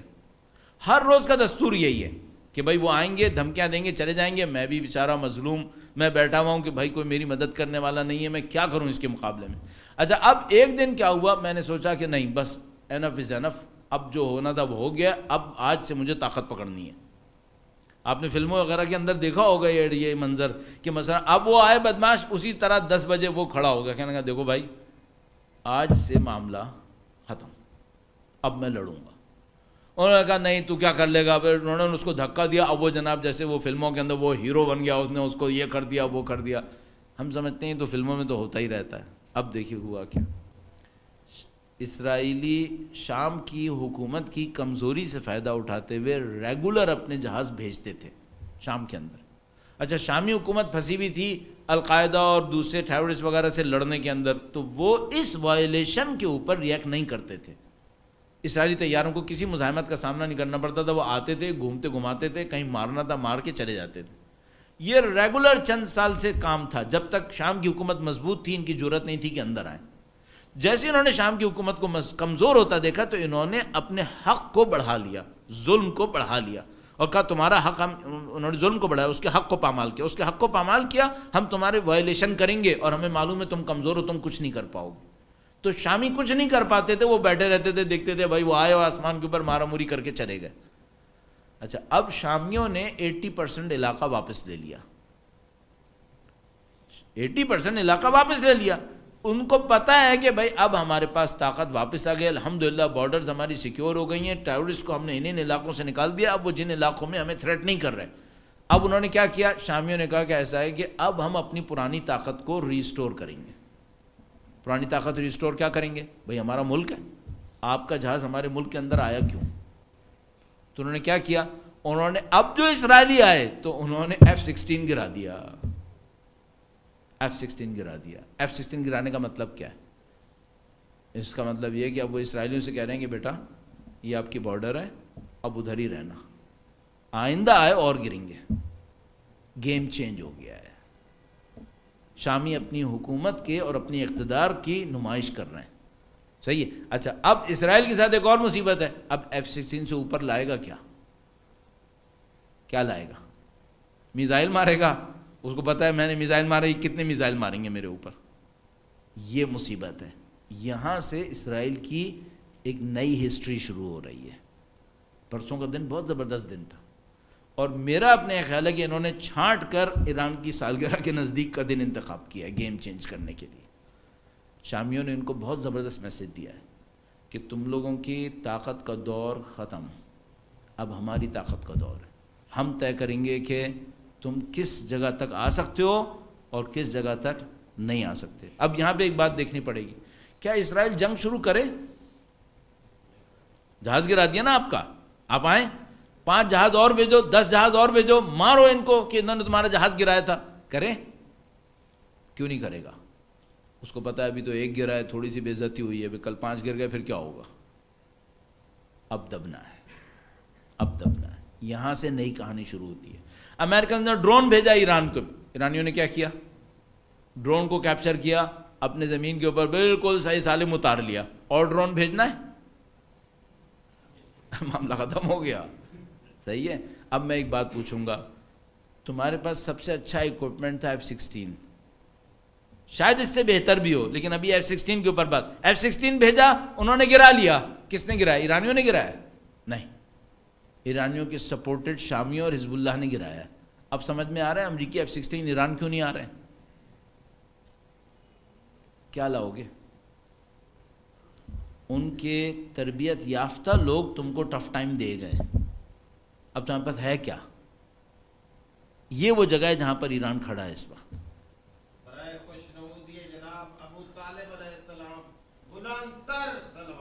اللہم صلی علی محمد آل محمد وعجل فرج۔ مناسبت ہے، جب مظلوم ہوتا ہے نا تو کوئی اس کا ساتھ نہیں دیتا، پھر دنیا کو ایک دفعہ سمجھ میں آتا ہے مظلوم کی طاقت کیا ہے۔ حضرت ابو طالب مظلوم شخصیت تھی، مظلوم تھے، حق کے اوپر باقی رہے، حق کے اوپر ڈٹے رہے۔ آج دنیا کو قبول کرنا ہے کہ مظلوم کی طاقت کسے کہتے ہیں۔ بحمد اللہ رب العالمین اب انقلاب اس جگہ کے اوپر ہے، البتہ اس جگہ پہ کیسے آیا؟ کانفیڈنس، اعتماد کرو اپنے اوپر۔ ہم لوگوں کے ساتھ مصیبت یہ ہے کہ ہمارے جو بہت اوپر تک پہنچے ہوئے لوگ ہیں، ہمارے ملک کی بات کر رہا ہوں اور اپنے حتیٰ دیندار حلقوں کی بھی بات کر رہا ہوں، اعتماد نہیں ہے۔ جب ایک شخص کے اندر اعتماد نہیں ہوتا تو وہ کچھ چیزوں کی نمائش کر کے اپنے اعتماد کے نہ ہونے کو کمپنسیٹ کرتا ہے۔ مثلا یہ جو نئے دولت لینے والے ہوتے ہیں، یہ دولت کی نمائش بہت زیادہ کرتے ہیں۔ کیوں کرتے ہیں دولت کی نمائش؟ جو پرانے دولت مند ہوتے ہیں وہ دولت کی اتنی نمائش نہیں کرتے جتنا نئے دولت یہ کرتے ہیں۔ کیوں کرتے ہیں؟ وہ پرانے دولت مند کو ایک علیحدہ سے کانفیڈنس مل چکا ہوتا ہے، اب دولت سے وہ کانفیڈنس نہیں لاتا۔ وہ یہ جو نیا پیسہ لینے والا ہوتا ہے یہ اپنے پیسے سے کانفیڈنس لے رہا ہوتا ہے، اپنے اندر کانفیڈنس لائی، اعتماد لائی۔ اس اعتماد کے نتیجے میں آپ دنیا کا سارا کام کر سکتے ہیں۔ انقلاب کا جو بہت امپورٹنٹ درس ہے جو مجھے ابھی سمجھ میں آتا ہے وہ یہ درس ہے۔ البتہ ہم لوگوں کو سیکھنا پڑے گا۔ اب دیکھیے میں اپنی ہماری جو انقلاب کے مقابلے میں کمی تھی اس کو بھی عرض کرتا چلوں تاکہ میں دیکھوں کہ ہم لوگ کیوں اتنا فائدہ نہیں اٹھا سکے۔ ایک بار پھر درود بھیجے گا، محمد وآل محمد صلی علی محمد وآل محمد وعجل فرج۔ الحمدللہ رب العالمین، انقلاب پاکستان کی بالکل سرحد کے ساتھ پیش آیا اور ہم ان ممالک میں سے تھے جو اس کے براہ راست اثر و رسوخ میں آتے تھے۔ ہسٹری بھی یہی کہتی تھی، بر صغیر کی ثقافت خواہ نخواہ ایرانی ثقافت سے متاثر رہی ہے، قدیم زمانے سے ایسے ہی ہے۔ جو لوگ اس ٹاپک کے اوپر کام کر چکے ہیں ان کو پتہ ہے کہ بر صغیر کی کلچر کی جو اورینٹیشن ہے وہ ہمیشہ ایران کی طرف رہی ہے، ہمیشہ رہی ہے۔ یہاں پہ دربار میں فارسی زبان بولی جاتی تھی، وہی فارسی زبان جو ایران کے اندر بولی جاتی تھی، اور یہاں پہ جو ایرانی آتے تھے وہ کس طریقے سے ان کی عزت وغیرہ وغیرہ وہ سب چیزیں آپ کے سامنے ہیں۔ حتی آرکیٹیکٹس وغیرہ کے اندر جو فن معماری تھا اس کے اندر بھی وہاں سے پیروی کی جاتی تھی، وہ ساری باتیں ہمارے سامنے، شعراء میں اور اس میں سب چیزیں۔ اس ملک کے اوپر براہ راست اثر انقلاب کا ہونا تھا، اور یہ ان سب کو پتہ تھا کہ اگر ایران میں انقلاب آ گیا ہے اس کا مطلب ہے اس خطے کے اوپر انقلاب کا براہ راست اثر ہوگا، اور یہ اسے قبول کریں گے۔ اس اثر کو روکنے کے لیے انہوں نے بہت ساری حرکتیں کی۔ جو پاکستان میں فرقہ واریت پھیلی اس کی ایک بنیادی وجہ انقلاب کو کاؤنٹر کرنا تھا۔ جو ضیاء الحق کے ذریعے سے ایک فرقہ واریت کی فضا پھیلائی گئی، ایک حصہ تھا جس میں ہم ان کے ساتھ شریک ہو گئے بدقسمتی سے، میری خیال میں۔ وہ کیا حصہ؟ ہم نے یہ سوچنا شروع کر دیا کہ اب ہم نے کچھ نہیں کرنا ہے، سب اسی نے ہمارے لیے کرنا ہے۔ یہ بات غلط ہے۔ ہمیں پاؤں پہ کھڑے ہو کر ان کی مدد کرنی چاہیے تھی، نہ کہ ہم محتاج ہو جائیں کہ یہ ہمارے لیے کچھ کریں گے۔ یہ ہمیں نہیں کرنا چاہیے تھا۔ ہمارے پاس بہت آبادی تھی بھائی، پاکستان کے اندر الحمدللہ رب العالمین اہل بیت کے چاہنے والے جتنے لوگ ہیں، ایران کی آبادی تو ہماری آبادی کے مجموعی آبادی بہت کم ہے۔ تو صرف شیعہ کی آبادی جو بر صغیر کے اندر تھی، پاکستان ہندوستان کے اندر تھی، وہ ان کی مجموعی شیعہ آبادی سے بڑھ کر تھی۔ تو ہم مؤثر کیوں نہیں ہو سکے؟ بہت ساری وجہ، جو ہم مؤثر نہیں ہو سکے وجہ یہ تھی، ہم نے اپنے پاؤں پہ کھڑے ہونے کی کوشش نہیں کی۔ اچھا کیا نشانی ہے؟ بہت سادہ سی نشانی ہے، الحمدللہ رب العالمین۔ ایسا نہیں ہے کہ ہم نے 40 سال میں کچھ نہیں کیا۔ کل بھی میں ایک جگہ پہ تھا، وہاں پہ یہ عرض کرنے کی کوشش کر رہا تھا، ایسا نہیں ہے کہ کچھ نہیں کیا، کوئی اچیومنٹ نہیں ہے، لیکن مثلا ایسی ایک بات کہہ رہا ہوں، ایران میں ہم جائیں، اتنی یونیورسٹیز، اتنے بڑے بڑے مدارس، اتنا تعلیمی کام، اتنا تحقیقی کام، اتنا زبردست کام ہوا، تشیع نے اس سے سیکھ کے کیا بنایا ہے؟ مثلا میں اپنے آپ سے پوچھتا ہوں، ہم نے 40 سال میں کتنی یونیورسٹیز بنائی؟ اگر ہم صرف اتنا کرتے کہ ایران کی بڑی بڑی یونیورسٹیز کے کولیبوریشن میں یہاں کالجز بنا لیتے، تو ان کے پاس تو دنیا کی ہر سائنس اور ہر ٹیکنالوجی کے لیے یونیورسٹیز اور ادارے موجود ہیں، ہمارے پاس نہیں ہوتے۔ ہمارے پاس کیوں نہیں ہوتے پھر؟ اب دیکھیے، تھوڑا سا مقایسہ میں کرتا ہوں آپ کی خدمت میں، ایک فرق دیکھیے گا عجیب۔ ایک دفعہ میں نے فرق دیکھا، یہ چند سال پہلے کی بات ہے، پتہ نہیں پاکستانی کسی اخبار میں میں نے ایک ایڈ دیکھا، اور وہ ایڈ تھا کہ یہاں پہ جو ہماری کونسلیٹ ہے، ان کی ایران کی کونسلیٹ ہے، وہ ایک کورس کروا رہی تھی۔ وہ کورس کیا تھا؟ وہ کورس تھا میرے خیال میں پرشین سکھانے کا، یا پتہ نہیں کیلیگرافی سکھانے کا، اس ٹائپ کے کورسز تھے۔ کیلیگرافی کا تھا، پرشین کا تھا، اور اسی ٹائپ کی کوئی 2-3 چیزیں تھیں۔ اتفاق کی بات ہے، میں کسی اور ڈاکومنٹ کو یا کسی اور نیوز پیپر کو ایرانیوں کا کسی انٹرنیٹ وغیرہ کے اوپر دیکھ رہا تھا، تو اس میں لکھا تھا کہ بیروت میں جو ایرانی ایمبیسی ہے یا کونسلیٹ ہے، وہ وہاں پر ایک کورس کروا رہی ہے۔ وہ کس بات کا کورس کروا رہی ہے؟ انٹرنیشنل ڈپلومیسی کا۔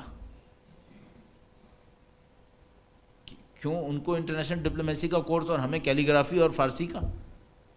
کیونکہ وہاں پر جو شیعہ تھے وہ طاقت میں اس جگہ پہ پہنچ گئے تھے جیسے ایک حکومت، تو ان کو ڈپلومیسی کا کورس کروایا جا رہا تھا۔ اور ہم کہاں پہنچے ہوئے تھے؟ ہم یہاں پہنچے ہوئے تھے کہ ابھی ٹھیک ہے آپ فارسی سیکھیں، آپ جا کے دیکھیں وہاں پہ کام کس طریقے سے ہوا ہے۔ اور میں ایک دفعہ یہیں بوجانی ہال میں ایک دفعہ سیشن کیا تھا، وہ سیشن یہ تھا کہ حزب اللہ کی ریورس انجینئرنگ کیسے کی جا سکتی ہے۔ ریورس انجینئرنگ، اس کو یوں کر کے الٹا کریں، زیرو سے شروع کریں، دیکھیں وہ کیسے بنی تھی۔ ٹیکنالوجی میں یہی کیا جاتا ہے نا۔ اب ریورس انجینئرنگ کریں تو آپ دیکھیں گے وہاں پہ کیسے بنا تھا، کیوں بنا تھا۔ آپ دیکھیں گے سب سے بڑا عنصر جو ان کے کام میں تھا وہ یہ کہ لبنانی چاہتے تھے اپنے پاؤں پہ کھڑے ہو جائیں۔ بدقسمتی سے ہمارے دوست احباب کو یہ سمجھ میں نہیں آتی، اور جب تک ہمارے ذہن میں خواہش ہے نا کہ یہ ہمارے لیے کچھ کرے، وہ ہمارے لیے کچھ کرے، یہ مسئلہ حل نہیں ہونے والا۔ ہمیں اپنے پاؤں پہ کھڑا ہونا پڑے گا، اپنی ذمہ داری کو پہچاننا پڑے گا۔ اور یہ وہ اعتماد ہے جو وہ ہمیں دینا چاہتے ہیں. البتہ یہ بھی عرض کرتا چلوں یقیناً تھوڑا سا نیگیٹو بات ہے یہ، یقیناً ایران کے اندر کچھ لوگ ایسے ہوں گے جو یہ چاہتے ہوں گے کہ ہم کبھی اپنے پاؤں پہ کھڑے نہ ہو سکیں، اور وہ یہ سمجھ رہے ہوں گے کہ ہمیں اپنی پراکسیز بنا کر ان کا زیادہ حق، ان کو زیادہ فائدہ ملے گا. یقیناً ایسی ایل انٹینشن رکھنے والے، غلط نیت رکھنے والے لوگ ہوں گے وہاں پر. لیکن سوال یہ ہے کہ بھائی کوئی دایا ماں سے زیادہ مہربان نہیں ہوتی ہے. تم تو اپنے لیے مہربان بنو، کم سے کم خود تو پاؤں پہ کھڑے ہونے کی راستے کو سوچو. اور جب ہم اس راستے کو سوچتے ہیں تو ہمیں سمجھ میں آتا ہے کہ بھائی ہماری پرائرٹیز کیا رہی ہیں. اب ایک چھوٹا سا ایک واقعہ عرض کرتا چلوں اور اس کے بعد اس کو تیسرے پوائنٹ پہ لے جا کے آپ کی زحمت تمام کروں. درود بھیجے گا محمد و آل محمد پر. صلی علی محمد و آل محمد وعجل فرج. ایک سادہ سے جملہ آپ نے سنا ہوگا، بہت زیادہ استعمال کرتے ہیں، وہ یہ کہ بھائی اگر کوئی آپ کے پاس آیا کہ بھائی مجھے کھانا دو، تو کہتے ہیں اس کو کھانا مت دو، اس کو مچھلی مت دو. جیسے کہتے ہیں جاپانی چینی اس طرح کی بات کرتے ہیں کہ بھائی اس کو مچھلی مت دو بلکہ مچھلی پکڑنے کا کانٹا دو، ورنہ آج مچھلی دو گے دوبارہ پھر شام کو کھڑا ہو جائے گا کہ بھئی ایک اور مچھلی دو، میرا پیٹ خالی ہو گیا. تو اس کو مچھلی پکڑنے کا کانٹا دو. کہو بسم اللہ الرحمن الرحیم، یہ دریا یہاں پر ہے، یہ جاؤ اور وہاں سے مچھلیاں پکڑو، ہر رات مچھلیاں کھاؤ. تو ہم اس میں ایک اور ایڈیشن کرتے ہیں، کہتے ہیں بھائی مچھلی پکڑنے کا کانٹا نہ دو، یہ بھی 1-2 مہینے میں ٹوٹ جائے گا، کانٹا بنانے کی ٹیکنالوجی دے دو. جب تک درخت ہیں یہ درختوں کی لکڑیوں سے کانٹے بنائے اور مچھلیاں پکڑے اور کھائے، ہمارے پاس واپس نہ آئے. اب میں آپ سے ایک بات پوچھوں گا، ہم نے انقلاب سے مچھلی مانگی یا مچھلی پکڑنے کا کانٹا یا کانٹا بنانے کی ٹیکنالوجی؟ کیا مانگا؟ تو جب آپ مچھلی مانگیں گے تو آپ کو مچھلی دیتا رہے گا وہ، اور ایک موقع پر آ کر کہے گا کہ بھائیو اب مچھلی کا بازار بند ہو گیا ہے. یہ ہماری غلطی ہے. اور اس کو میں کہتا ہوں فنڈز کو پرائرٹائز کرنا. آپ اپنی ریسورسز کو پرائرٹائز کریں. اگر آپ کے پاس بچت کے 10 روپے ہیں اور آپ ان 10 روپوں کو روز کی ضرورتوں کے اوپر، بچت کے 10 روپے روز کی ضرورتوں پہ لگا رہے ہیں، آپ پرائرٹی اچھی نہیں بنا رہے. آپ اپنی بچت کو جب تک لانگ ٹرم اسٹیبلشمنٹ میں، جہاں سے آپ اپنے آپ کو زیادہ مضبوط دیکھ سکیں، نہیں لگائیں گے، آپ جہاں پہ ہیں وہیں کھڑے رہیں گے. ہم لوگوں کے ساتھ یہ ہو رہا ہے. 5-5 کروڑ 2-2 کروڑ 5-5 کروڑ کے ہم لوگ جلسے کر رہے ہیں اور اس پیسے کو اپنی تعلیم اور اپنی انڈسٹریز کے اوپر نہیں لگا رہے. نتیجے میں اگلے جلسے کے لیے پھر دوبارہ چندے پہ جانا پڑے گا. اور مجھے یہ سمجھ میں نہیں آ رہا ہماری قوم کے وہ پروجیکٹس کون سے ہیں جو قوم کے باقی پروجیکٹس کو فنڈ کریں. نہیں ہے ہمارے پاس. مشکل ساری یہاں پہ آ رہی ہے اور اس خاطر ہم لوگ ہمیشہ اس مشکل کے اندر مبتلا ہیں کہ کوئی ہمارے لیے سوچے. بھائی کوئی کیوں سوچے گا؟ اور یہ طریقہ ہی نہیں ہے. قوموں کے لیے دستور یہ ہوتا ہے قومیں اپنے پاؤں پہ کھڑے ہوں. اپنے پاؤں پہ کھڑے ہوں گے آپ سب کے لیے مضبوط بن جائیں گے، آپ سب کے لیے مددگار بن جائیں گے. 2 پوائنٹ ہو گئے. تیسرا پوائنٹ عرض کرتا ہوں، درود بھیجے گا محمد و آل محمد. صلی علی محمد و آل محمد عجل فرج. اگر ہم سے کوئی یہ کہ بھائی ایک جملہ بتاؤ جس سے مشکل حل ہو، تو میں کہوں گا بھائی مولا نے ایک جملہ فرمایا ہے، اس سے بڑھ کے کوئی جملہ کہاں سے لائے گا؟ مولا نے فرمایا اوصیکم بتقوی اللہ ونظم امرکم. معاملہ ختم. فرمایا میں تم کو وصیت کرتا ہوں اللہ کا تقوی اختیار کرو اور اپنے کاموں کو منظم کر لو. بس یہ سب سے بڑی وصیت ہے، یہی سب سے بڑا علاج ہے. یہ تیسرا پوائنٹ ہے. آرگنائز کرو، اپنے آپ کو منظم کرو. کون سی صلاحیت ہے جو خدا نے نہیں دی اور وہ ضائع ہو جاتی ہے جب ہم منظم نہیں ہوتے؟ اور کتنی کم صلاحیت کے لوگ کامیاب ہو جاتے ہیں اگر وہ منظم ہوتے ہیں. کم من فئۃ قلیلۃ غلبت فئۃ کثیرۃ باذن اللہ. یہ وہ مشکل ہے ہماری. نظم و ضبط، آرگنائزیشن، یہ ہماری کمزوری ہے. اگر اس آرگنائزیشن کو ہم سمجھ سکیں کہ بھائی اس کا مطلب کیا ہے اور اس سے ہمیں کیا کیا حاصل ہونا ہے. اب ذرا تصور کیجئے گا امیر المومنین کی عظیم الشان ہستی اپنی شہادت سے کچھ پہلے نصیحت اور وصیت کرے اور یہ جملہ بولے. کتنی قیمت ہونی چاہیے اس کی؟ اس جملے کی کتنی قیمت ہونی چاہیے؟ یہ وہ چیز ہے جو تھوڑا مسنگ ہے ہمارے اندر. اور اس کے اوپر ہمیں سب سے زیادہ کام کرنے کی ضرورت ہے، آرگنائزیشن۔ اس آرگنائزیشن کے اندر پرائرٹائز کرنا بہت امپورٹنٹ ہے۔ پرائرٹائز کرو کیا چیز بننی ہے اور کیا چیز ابھی نہیں بننی ہے، بعد میں خود بن جائے گی۔ اور میں ہمیشہ کی کہانی ایک دہراتا ہوں، وہ میں جلدی سے دہراؤں اور آپ کو اس زحمت کو تمام کروں۔ 3 ٹائپ کے پروجیکٹس مجھے سمجھ میں آتے ہیں۔ پرائرٹیز کی بات ہو رہی ہے، آرگنائزیشن کی بات ہو رہی ہے۔ نمبر 1، کچھ پروجیکٹس ایسے ہوتے ہیں جس نے ریسورسز لینے ہوتے ہیں اور آپ نے دینے ہوتے ہیں، اور آپ منع بھی کریں گے تو جرم ہے، اللہ کے نزدیک جرم ہے۔ مثلا آپ کے پاس، فرض کر لیجئے آپ کو یتیم خانہ رکھنا ہے یا نہیں رکھنا ہے۔ اب یتیم خانے سے ہمارے ذہن میں کانسیپٹ بہت ذرا خراب سی ایک جگہ آ جاتی ہے، نہیں وہ سو چھوڑ دیں۔ آپ کو معاشرے کے یتیم بچوں کا خیال رکھنا ہے یا نہیں رکھنا ہے؟ رکھنا ہے، بالکل رکھنا ہے۔ اس میں پیسہ لگے گا یا نہیں لگے گا؟ لگے گا۔ کیا یتیم بچے پیسہ فوراً واپس کریں گے؟ کیا نہیں کریں گے؟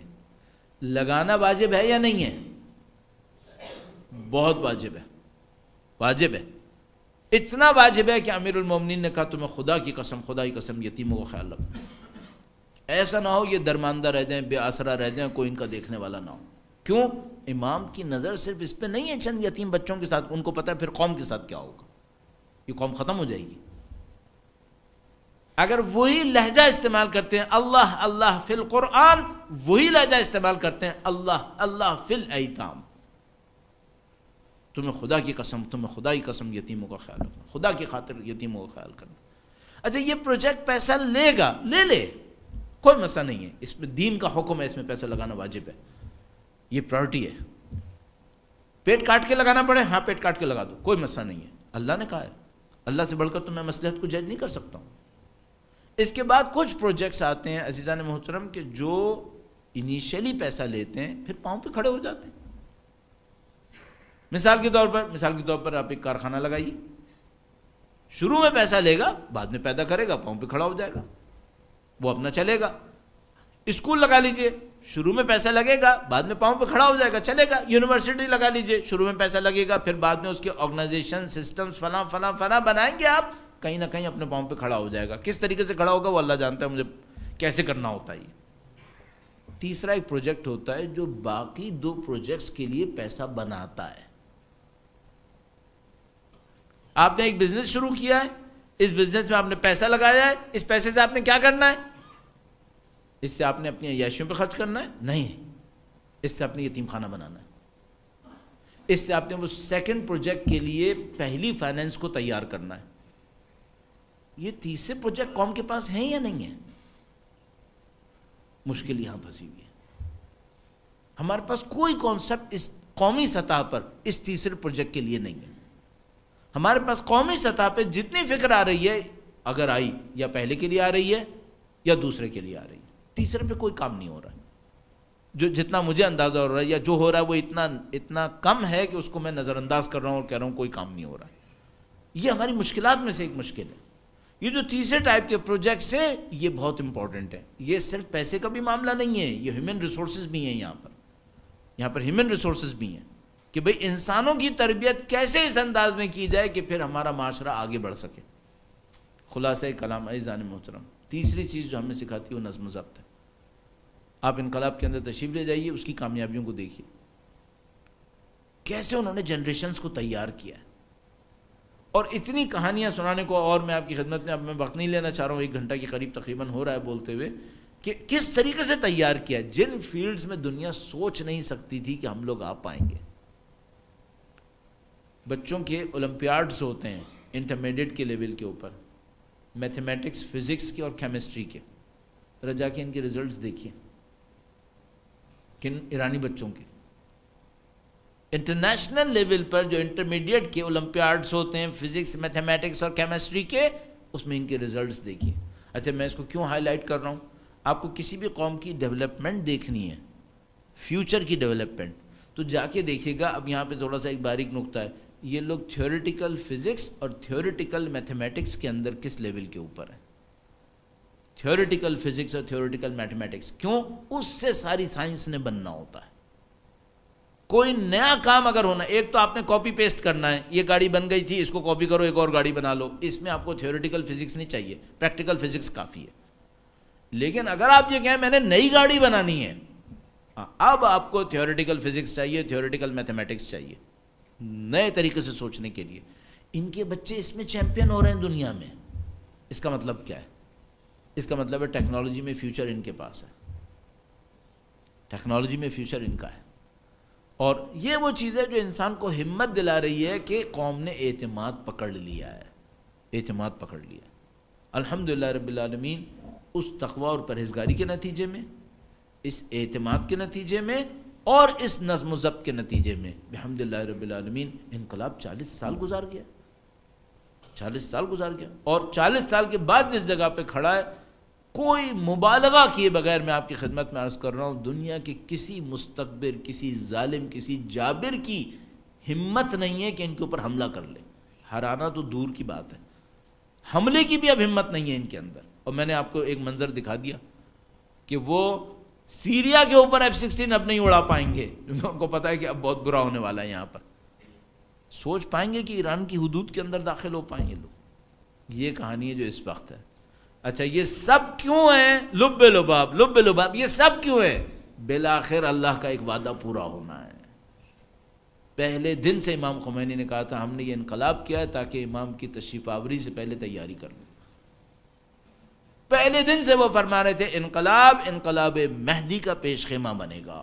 ان کی ذات پہ درود بھیجے گا محمد و آل اللہم صلی علی محمد و آل محمد وعجل فرج. ایک موقع ہم لوگوں کو ملا ہے، اس کشتی میں بیٹھنا ہے یا نہیں بیٹھنا ہے، بس موقع ہے یہ. اگر سمجھتے ہیں کہ ہاں بھائی کچھ ہونے والا ہے تو بھائی پھر کسی بھی طریقے سے کوشش کرو اس کشتی میں آ جاؤ. البتہ صرف نعرے لگا کے نہیں آؤ، کام کر کے آؤ، اپنے پوٹینشیل کو ریز کرو. مثال کے طور پر میری تو اب عمر جو کچھ بھی ہو گئی. مثلا یہاں پہ بچے بیٹھے ہیں، یہ لوگ کیا کریں؟ تینوں کے اوپر کام کرو. نمبر 1 اللہ کی بندگی، تقوی اور پرہیزگاری، اس پہ محنت کرو. نمبر 2 اعتماد حاصل کرو، چیلنجز کو ایکسیپٹ کرو. تعلیم کے اندر، ٹیکنالوجی کے اندر، اللہ کی بندگی میں، انسانوں کی خدمت کے اندر چیلنجز کو ایکسیپٹ کرو. نمبر 3 آرگنائزیشن، نظم و ضبط لے کر آؤ اپنے اندر. آپ اپنے اندر دیکھو میرے اندر نظم و ضبط کی کہاں پہ کمی ہے، اس کو پورا کرو. جب تک آپ ویلیوز کے اوپر یقین نہیں کریں گے کہ ویلیوز آپ کو پے کریں گی، آپ ویلیوز کو اڈاپٹ نہیں کریں گے. ویلیوز پہ یقین کرو کہ ان کی ویلیو ہے اللہ کی بندگی، اپنے اندر اعتماد اور نظم و ضبط، ویلیو ہے اس کو. اب اس کی ویلیو میں مثال کے طور پر نظم و ضبط نے کیا ہے؟ اپنی زندگی کا شیڈیول بناؤ. صبح سے لے کے شام تک کیا چاہیے تمہیں، ایک مہینے میں کیا کرنا ہے، زندگی کے لیے کیا سوچا ہے. ظاہر ہے بہت ساری چیزیں ہم ڈیفائن نہیں کر سکتے، لیکن کم سے کم پوائنٹر تو بنا لو. اللہ نے ہمیں اتنا اچھا نظام عبادت دیا ہے نماز کے ذریعے سے، یہ ہمارے پورے دن کے ٹائم کو آرگنائز کرنے کے لیے. 3 پوائنٹر بن جاتے ہیں پورے دن کے اندر. صبح کو یہ ہوگا، پھر دوپہر میں یہ ہوگا، پھر شام میں یہ ہوگا. اب بتاؤ ان بٹوین فل کیسے کرو گے اسے؟ یہ خدا کا عبودیت کا جو نظام ہے یہ صرف جنت میں نہیں لے کے جاتا ہے، یہ دنیا کو بھی جنت بنا دیتا ہے. یہ اللہ کا عبودیت کا نظام کوئی آسان بات نہیں ہے. ہر قسم کی کامیابی اس نظام کے اندر ہے. تو آپ اگر اس کو لے کر چلے، ایک ایک مستحب کو اہمیت دو.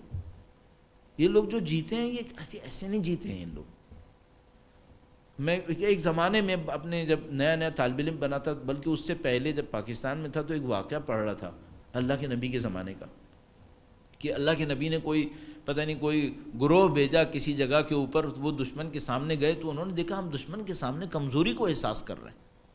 تو انہوں نے کہا کہ بھائی یہ تو نہیں ہونا چاہیے تھا، اللہ کے نبی نے ہمیں جو وعدے دیے ہوئے اس کے ہوتے ہوئے ہمارے اندر طاقت کا احساس ہونا چاہیے تھا، تو آج ہمارے اندر کمزوری کا احساس کیوں آیا ہوا ہے؟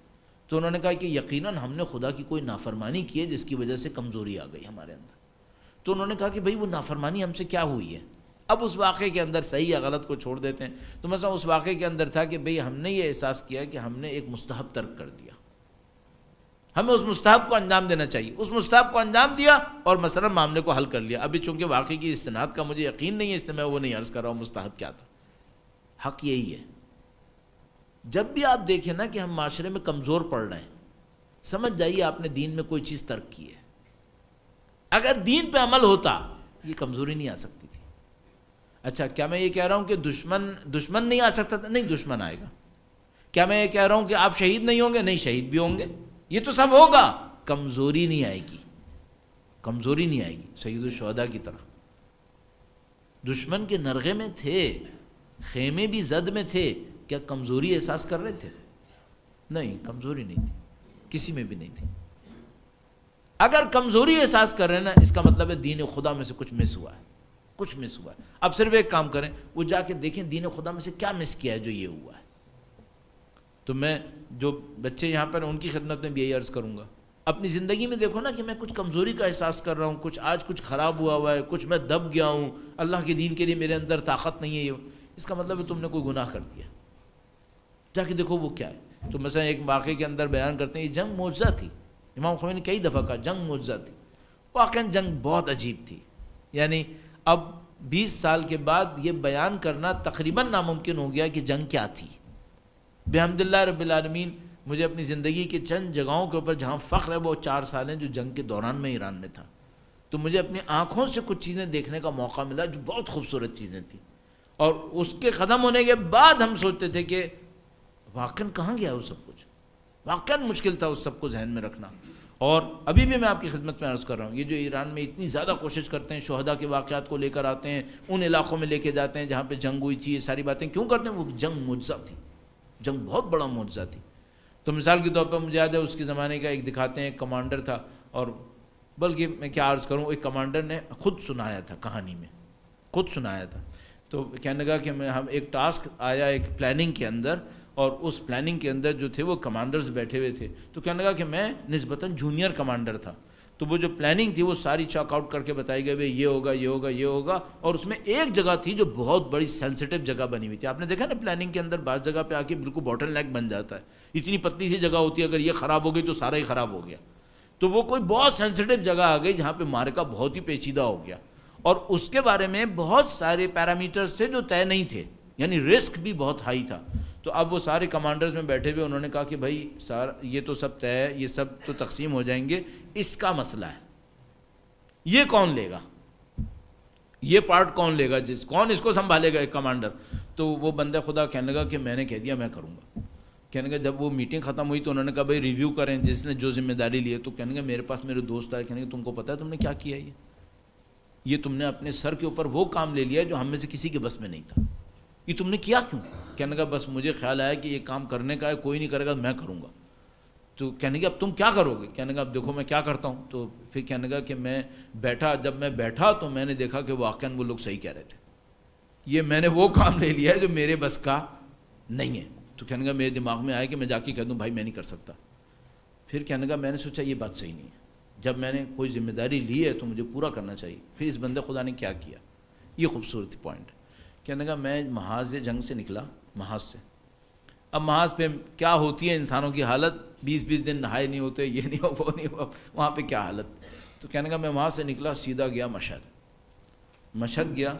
کہنے لگا میں امام کے روضے کے اوپر کھڑا ہوتا، وہی میں نے پینٹ شرٹ اور جوتے پہنے ہوئے تھے جو محاذ پہ پہنتے ہیں لوگ، اور میں گرد اور مٹی میں خاک آلود، اور میرے جوتے ایسے اور میری بھی حالت خراب۔ کہنے لگا میں دروازے پہ کھڑا ہوا، میں نے امام کے دروازے کو دیکھا، اور کہنے لگا میں نے امام سے کہا مولا آپ کو میری حالت پہ رحم نہیں آ رہا؟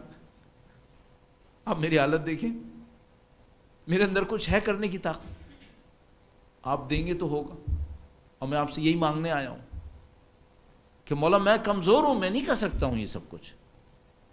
پورا انقلاب انہی جملوں پہ چلے ہیں، یہ انقلاب ان جملوں پہ چلا ہے۔ امام خمینی بھی یہی کہتے تھے، یہی جو آج میں اور آپ کھڑے ہیں، آج 11 فروری کا دن مثال کے طور پر 22 بہمن کہتے ہیں، اس سے ایک رات پہلے کا واقعہ ہے، جب امام خمینی نے ان کے سامنے ایک مشکل آ گئی، فوج نے ماشاء اللہ اعلان کر دیا اور کہا جو گھر سے باہر نکلے گا اس کو ختم، شوٹ آن سائٹ، جو نظر آئے شوٹ کر دو۔ اب امام خمینی کے پاس لوگ آئے، کہا بھائی انہوں نے تو ماشاء اللہ اعلان کر دیا شوٹ آن سائٹ ہے، اب کیا حکم ہے؟ کہنے کہ میں تم کو بتاتا ہوں۔ اچھا گورنمنٹ کا پلان کیا تھا؟ گورنمنٹ کا پلان یہ تھا کہ ماشاء اللہ لگاؤ، سب لوگوں کو گھروں میں بھیج دو، پھر جہاں امام خمینی رکے ہوئے وہاں پہ ایئر فورس آئے گی، بمباری کرے گی، معاملہ ختم۔ انقلاب ختم ہو جائے گا۔ اب دو راستے تھے، یا تو پبلک گھروں میں جائے تو پھر تو انقلاب ہی ختم ہو گیا، یا پبلک کو آپ باہر بلا لیں۔ اچھا پبلک باہر بلانے کا مطلب کیا ہے؟ قتل، خون بہے گا، فوج ہے، فوج تو حکم پہ عمل کرے گی، شوٹ آن سائٹ ہے، لوگ مریں گے۔ اب لوگ امام خمینی کے پاس ہے، کیا کریں؟ امام خمینی کا میں تم کو بتاتا ہوں، ان کا خادم کہتا ہے امام خمینی کمرے کے اندر گئے، کافی دیر بیٹھے رہے اندر۔ اب باہر لوگ بیٹھے ہوئے ہیں، بڑے بڑے لوگ جو انقلاب کے لیڈرز کے، بھائی اب کیا ہوگا؟ اب سب یہ کہہ رہے ہیں امام خمینی کہیں گے کہ نہیں ہو، لوگوں سے کہو گھروں کے اندر رہیں چونکہ بہت خون بہے گا، کل ہم اس معاملے کو کسی اور طرح نپٹائیں گے۔ وہ نوکر کہتا ہے وہ اندر گئے، کافی دیر تک میں انتظار کرتا رہا، کوئی کسی کے واپس ہی نہیں آئے۔ تو کہنے لگا کہ میری ہمت ہوئی تو میں نے کہا کہ میں سنوں تو صحیح وہ کر کیا رہے ہیں، دیکھوں تو صحیح۔ تو کہنے لگا میں نے دروازے میں سے دیکھا یا پتہ نہیں اس کو آواز آئی تو وہ اندر سے چلا چلا کر اسی خاموش لہجے میں امام سے کہہ رہے تھے، کہتے مولا آپ نے ہدایت دی تھی تو میں یہاں تک آیا تھا نا، میں اپنی طاقت پہ نہیں آیا ہوں، یہاں تک بھی آپ کی ہدایت پہ آیا ہوں۔ مولا اب آپ مجھے بتائیں مجھے کیا کرنا ہے، میں کچھ نہیں کر سکتا، میں کمزور انسان ہوں۔ جب وہ سارا کچھ ہو گیا تو نوکر کہتا ہے، وہ اس ملازم نے بتایا، کہنے گا اتنی نورانیت ان کے کمرے میں تھی، کہنے گا پھر میں خوف کے مارے چلا گیا کہ پتہ نہیں وہاں پہ کیا ہو رہا ہے۔ تھوڑی دیر میں وہ نکلے، اسی استوار لہجے کے اندر استقامت کے ساتھ کہا لوگوں سے کہو باہر آ جائیں۔ لوگوں نے کہا آقا کیا باتیں کر رہے ہیں، لوگ باہر آ جائیں، مر جائیں گے سب لوگ، یہاں ہزاروں لوگ ڈھیر ہو جائیں گے، فوج کے پاس تو جتنی گولیاں سب مار دیں گے، وہ ایک ایک گولی پہ ایک بندہ مرے گا۔ انہوں نے فرمایا نہیں باہر آ جائیں۔ کہا صاحب آپ اس خون کی ذمہ داری آپ لیں گے؟ کسی نے بالکل کنونس کرنے کے لیے کہا آپ اس خون کی ذمہ داری لیں گے؟ کہنے گے اگر یہ حکم آقا کا ہو پھر کون ذمہ داری لے گا؟ کرو۔ یہ انقلاب ایسے چلا ہے۔ آپ نے رہبر معظم کا وہ جملہ یقیناً سنا ہوگا جو جمعے کے خطبے میں ایک دفعہ انہوں نے ارشاد فرمایا تھا، جب وہ دشمنوں نے سازش کی تھی انقلاب کے بعد، اور کیا مکاریاں کیا فریب کاریاں لوگوں کو دے کے روڈز کے اوپر بلایا، اور کتنا کچھ انہوں نے نقصان پہنچانے کی کوشش کی، آخر میں کیا ہوا؟ آخر میں رہبر معظم جمعے کے خطبے میں آئے، انہوں نے خداوند متعال کے سامنے التجا کی۔ التجا کرتے ہوئے انہوں نے امام زمانہ کو خطاب کیا۔ سب نے وہ کلپ دیکھا ہوگا، کس طریقے سے رہبر معظم نے امام زمانہ کو خطاب کیا، مولا میں ایک جان ناچیز ہے میرے پاس، میرا تو جسم بھی ناقص ہے، اور جو کچھ ہے عزت آپ کی دی ہوئی ہے، اور اس عزت کو ہتھیلی پہ رکھ کر جب تک میری دم میں دم ہے آپ کے لیے محنت کروں گا۔ ہمیں یہ چاہیے۔ کچھ لوگ آئیں اپنے رابطے کو خدا سے اور اس کے نظام سے، اس کے نبی اور اس کے امام سے استوار کر لیں، اور خدا سے کہیں خدایا کام دے دے، ہم کرنا چاہتے ہیں۔ اگر وہ ہمیں کام دینا شروع کر دیتے ہیں عزیزان محترم، پھر کام ہی کام ہے ہمارے پاس، عزت ہی عزت ہے۔ نہ کہ مشکل نہیں ہوگی، نہیں مشکلیں تو بہت آئیں گی، لیکن یہ کہ الحمدللہ رب العالمین خدا کی دی ہوئی عزت ملے گی۔ یہ انقلاب ہے، یہ اس طرح انقلاب آتے ہیں، اس طرح انقلاب چلتے ہیں۔ الحمدللہ خداوند متعال نے بہت اچھا موقع دیا ہم لوگوں کو، اور جتنا محنت کریں کم ہے، چونکہ ان محنتوں کا ایک انتہائی خوبصورت اجر امام کی تشریف آوری کی صورت میں آنکھوں کے سامنے ہے انشاءاللہ تعالی۔ خدا سے دعا کرتے ہیں پاک پروردگار تجھے واسطہ نبی اور اولاد نبی کا اس انقلاب کی حفاظت فرما۔ خدا اس انقلاب کی راہ میں جن لوگوں نے اپنی جانوں کے نذرانے پیش کیے، چاہے انقلاب کے دوران، چاہے جنگ کے دوران، چاہے اس کے بعد، ان تمام کی شہادتوں کو اپنی بارگاہ میں قبول فرما۔ اے خدایا وہ علماء کرام، شہید مطہری جیسے لوگ، شہید بہشتی جیسے لوگ، شہید رجائی جیسے لوگ، باہنر جیسے لوگ، ان تمام علماء کرام کو شہدائے کربلا کے ہمراہ محشور فرما۔ اے پاک پروردگار اس انقلاب کے پیغام کو سمجھنے، اس پر عمل پیرا ہونے کی سعادت نصیب فرما۔ خدایا انقلاب کے بانی امام خمینی کی روح مقدس کی درجات میں مزید بلندی نصیب فرما۔ انقلاب کے رہبر معظم، اس انقلاب کے نگہبان، اے پاک پروردگار وقت کے امام کے اس خدمت گزار سید بزرگوار، ان کی تمام تر توفیقات، ان کی عمر، ان کی صلاحیتوں میں اور ان کی کامیابیوں میں اے پاک پروردگار وقت کے امام کے صدقے میں اضافہ فرما۔ اے خدایا اس انقلاب کو تو نے 40 سال سے دشمن کے نظروں سے محفوظ رکھا ہے، پاک پروردگار تمام اشرار کو جو قابل اصلاح نہ ہو واصل جہنم فرما، اس کے حامی اور دوستوں کی تعداد میں اضافہ فرما۔ خدایا اس انقلاب کے صدقے میں سید و سردار مولا اور آقا امام آخر الزماں کے ظہور مبارک میں تعجیل فرما۔ ہمیں اور ہماری نسلوں کو ان کے جانثاروں اور ان کی راہ میں شہادت حاصل کرنے والوں میں قرار فرما۔ ربنا تقبل منا انک انت السمیع العلیم بجاہ محمد و آلہ الطاہرین۔ درود بھیجے گا محمد و آل محمد۔